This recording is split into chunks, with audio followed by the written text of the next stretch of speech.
Hello guys, ഇന്ന് ഞാൻ beef chilli ഉണ്ടാക്കിയിട്ടോ. അതിൻ്റെ റെസിപ്പിയാണ് കേട്ടോ. ബീഫ് ഓൾറെഡി മഞ്ഞൾപ്പൊടി, മല്ലിപ്പൊടി, മുളകും പൊടി, ഉപ്പ് ഇട്ടിട്ട് ഞാൻ വേവിച്ച് വെച്ചിരുന്നു കേട്ടോ. 500 ഗ്രാം ബീഫാണ് കേട്ടോ ഞാനിവിടെ എടുത്തത്. നല്ല സ്ലൈസായി അരിഞ്ഞെടുത്തിട്ടുണ്ട്.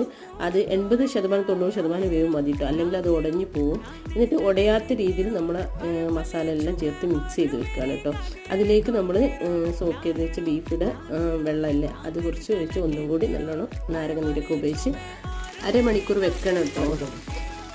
തീ ഒരു ലോ ടു മീഡിയം ഫ്ലെയിമിൽ വെക്കണം കേട്ടോ.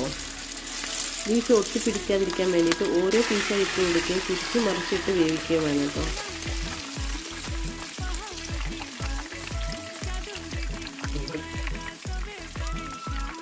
അപ്പോൾ നമ്മുടെ ബീഫ് ചില്ലി സെറ്റായിട്ടുണ്ട്. അടിപൊളി ടേസ്റ്റാണ്, ഭയങ്കര ഈസിയാണ്. അപ്പോൾ എല്ലാവരും ട്രൈ ചെയ്യൂ കേട്ടോ.